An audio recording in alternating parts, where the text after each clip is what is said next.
Welcome back. You're now watching the lifestyle segment of the weekend show brought to you by HoloCrunch. Crunchy, yummy goodness. Yay. All right, today we'll be discussing how to get started in content creation and filmmaking. As we all know, the Nigerian film industry, Nollywood, is globally recognized as the second largest film producer in the world.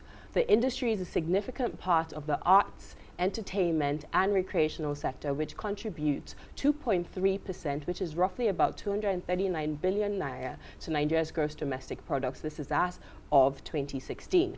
It is one of the priority sectors identified in the Economic Recovery and Growth Plan of the federal government of Nigeria, with a planned $1 billion in export revenue by 2020. Unfortunately, due to the pandemic and other existing challenges, Nollywood struggles to meet its potential. On today's lifestyle segment, we'll be discussing how to get started in content creation and filmmaking with three amazing gentlemen who are killing it in this space. So joining us on the program, we have Nathaniel Oguche, also known as Nate the Genius. He is a filmmaker, content creator, and producer. Welcome to the weekend show. Thank you so much. And Dede Oji, who is also a producer and filmmaker. Thank you. Finally, last but not the least, is Shalom Elabwele, aka Shalom Chike, also a creative director and cinematographer. Welcome to the weekend show. Welcome. Thank you so much for having me. Chike. Let me start with you. In a day and age where media and technology is so accessible to all, everyone feels they're a filmmaker these days. Yeah. As long as you have data, you have YouTube, you have your smartphone, then you're automatically a filmmaker. Yeah. So what actually makes a good filmmaker? What makes a good filmmaker stand out from the rest, the mediocres? Okay, first of all, is knowing what you're doing. Because a lot of people are out there, because it's cheaper now to be a filmmaker and it's easier. So you need to know what you're doing. You don't need to go to a film school to actually become a filmmaker, but you need to know what you're doing. To me, it's knowing what you're doing. If you're on the right lane, it means you're doing the right thing. So you need to be on the right lane. Dede, as a result of the pandemic, everybody became content creators, including, or maybe not successful. But at some point, I was like, this TikTok business, it just looks like magic and so beautiful, which is what people like you create. I mean, I've seen work done by Nate the Genius. He covered edits. He did some beautiful video for my brother's wedding. So I remember, and I know his work. But Dede, the producer and the director behind the screen, what do you look out for when you want to create great content? It's relative for me. It's relative because I think it first starts with what the intent is. You see, if you understand fully well your intent for creating whatever content you're trying to create, then you can build on that and then work out the what's it called, the uniqueness of your product. So what makes a producer stand out basically is understanding fully well what he intends to achieve. You understand? If he can understand that, he'll be on his way to making good content. Yeah. Understanding fully well what you want to achieve from the get-go. Exactly. That's very important. Very, very important. And as Andy said, Nathaniel, your work speaks for itself. I mean, not to bust your head, as they say in Nigeria, but it really does. Like, your work has been recognized nationally for just the intent and the creation that you put behind it, which is really amazing. So we're very privileged to have you on the program, but you'll still pay us, Sha. But tell me, so what goes behind creating some of the visuals that you put together? You cover mainly the wedding industry, and I see you've gone into short films lately. So when you're creating, what are some of this creative geniuses tricks that you can teach people that are watching?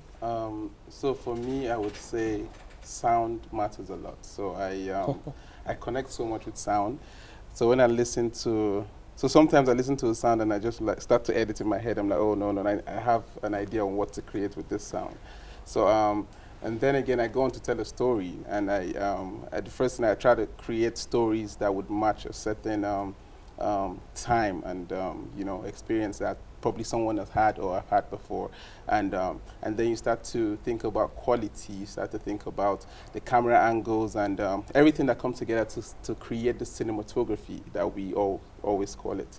And then I think that when I create sounds and create stories with these sounds, it now evoke this emotion to people, and people feel these things, and then I just know that I've created a story.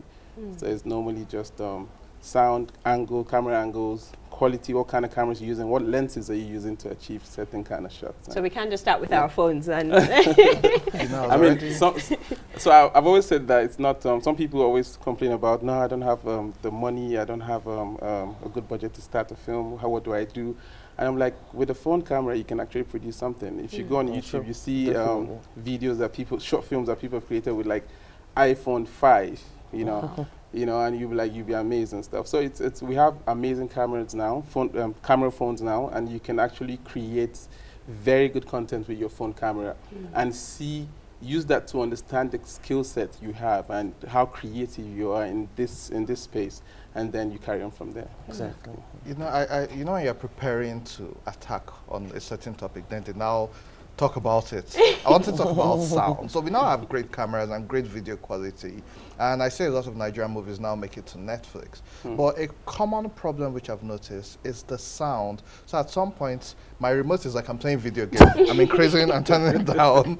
And so Shalom, why do we have this problem of not getting the sound right, or what should actually be done for upcoming filmmakers? Because the sound is, besides the background music, just getting the sound right is very important. What do upcoming filmmakers like myself, what do we need please. to do? Okay, there's a standard for film.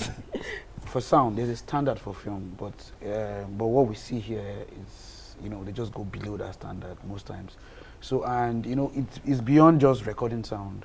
You know, sometimes you record sound and at the end somebody will balance it. You know, most Nigerians don't know about scoring, balancing sound at the end. So it's just beyond recording sound. Most times you just leave it for the editor. It's bigger than just, you know, an editor, you know, laying sound and balancing. You know, an engineer needs to come and, you know, make sure that this one is higher, you bring it low, you know, it needs to be on the same level. And sometimes how you record the sound matters. A lot of times people just use recorder and mic, some people use camera, mic. It's beyond that. There are recorders, you know, there are mixers you can put in place so that when you add it in post, it come out beautiful. So most times the problem is recording and post-production. You know, there's an issue there in between. You see, I say to my employees all the time that you must be able to be beyond average. You have to say no to mediocrity. Nollywood, yes, is the second largest movie industry in the entire world, but we do churn out a lot of mediocre content. We have to say that. Lately, things have gotten better, yes, but there, as Andy said, sometimes you listen to the sound, it's terrible, the picture quality is terrible. How do you survive and live beyond mediocrity in an environment that accepts mediocrity? So they accept more quantity over quality. How do you ensure that your product, your film, your content stands out in a situation where even if you did it haphazardly, it would still be accepted? Okay, I think, you know, you always have to consider balance, you know, because, like I said in the very beginning, intent. Who are you making this production for? You understand? What do they like? What do they want to watch? Okay, now we understand that the Nollywood space allows for, you know, I can't use the word mediocrity, but the typical Nigerian audience wants, you know, something that would make them probably laugh, slapstick and all that. There's a way you can make it look better. You know, you can actually balance the situation by telling their stories quite all right, or the base stories like slapstick or whatever it is that they want to, you know, watch, or you know they like watching, but you also include quality. And this thing at the end of the day still boils down to something like to budget for me. You see, because budget is very important. When you say Nollywood is mediocre or they pull out mediocre stuff, I totally understand where, because I'm a producer, I understand the challenges involved in, you know, setting up, you know, a movie or whatever content you're creating. So I think there are ways you can go about this. For me, it's important you find a way to balance it. You can, like you said, iPhones are there, they take beautiful pictures. He also mentioned the sound, you know, but at the end of the day, you can't compare the footage you get from an iPhone to that you get from a bigger camera, maybe the Red or whatever. You can't. Neither can you compare a lapel mic's direct sound to something that's passed through, you know, a proper, you know, sound setup. So all these things still boil down to, should I say, the kind of audience you're trying to reach, which is Nollywood, but you still need to also make certain that the little you have or what you have, you can harness it to its fullest potential, basically. Yeah. Nathaniel, let's talk post-production. So most people, and I'm sure this is the hardest part of the video, people will be like, is it not just a camera and microphone? Just come and record it and give it to me. Why is it taking time? And so the biggest battle in your industry is with editors and post-production. And we also know about the infrastructure challenges. You need electricity, you need fast computers. So walk us through the post-production process so people can also understand why it takes a while to actually get it out sometimes. So for me, you know, so many people can go out to just capture footages, random footages, and capture that. Like when I started, I just used to just capture anything. I bring it back to my computer and sit down like, what story am I trying to tell now? So I think the first thing you need to do is think about the story you're trying to tell. And once you identify the story, then you can now start to place your clips in the workspace or the Premiere Pro software, whatever software you use. I would say that it's very important to understand cinematography, which comprises of sound, camera angles, sequences, and all of that. So once you put all these things in place, you actually create a story. And then understand the importance of some computers, better than some other computers, as we all know. I use Mac computers, Apple Mac computers, and I believe that look at the graphic cards, you look at all these things, and once you export your videos, you get amazing quality. So I would say that look at the software you use, put your story together properly, don't make your videos too long, because you're trying to create a story. If you make it too long, it gets too boring. Create something short for people to understand and connect with, and then, have good computer to export your videos and have great image. That's amazing, because I actually love the fact you asked that question, because when I just started in media, I used to go through editors like a new one every week, because I was like, why is it taking you so long to edit a 25-minute interview? Like, I don't get it. But one day I literally sat with them and watched them do their thing. It's magic. It's an art in itself. I feel the editor has a lot of power, wields a lot of power to tell the story, whether it's an interview, whether it's a documentary, tell it really efficiently. So that was brilliant. So tell us, Nate Genius, where can people find you? What are you up to these days? How can people work with you and collaborate with you? I'm sure your schedule is very busy and you don't take small clients. They're booked and busy. You don't take small clients anymore. Well, you can find me on Instagram at NateGenius01. Also, Nate Genius _media on Instagram, and also website nategeniusfilms.com. Currently I recently got signed to Sony as an ambassador. That's amazing. Don't just say it. I know, like casually. So they get to send me camera gears, their most recent cameras, most recent lenses, and I create webinars. So you can actually find webinars on Sony Alpha Universe on the website. So I create webinars talking about storytelling, talking about camera lenses, and also Sony cameras, because I have to talk about Sony cameras. So pretty much create commercials. I've been diving into a lot of commercials now. I'm trying to dive into full-length films now. So it's something we're working on together with some of my colleagues.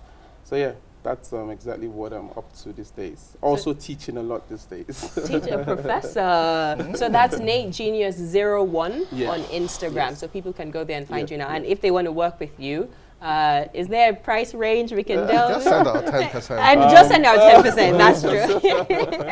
So they can just go there and contact Just go there, you. contact me, send me a DM, send me an email, nategenius01 at gmail.com. Then I'll respond to you, definitely. I have my phone number. We have our official phone number on the page as well. You can give us a call. Talk to us about what you want to create.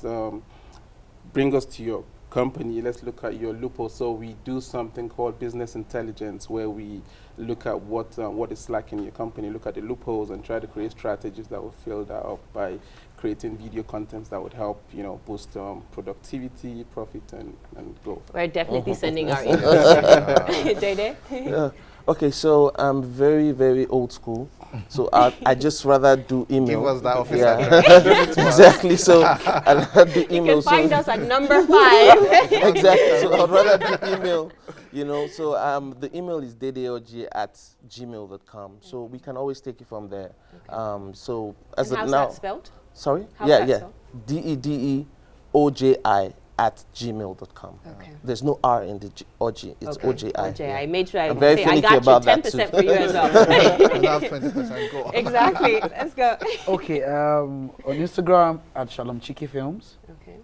on Facebook at Shalom Chiki Uye Nabulile, and on email chikifilmsproduction@gmail.com.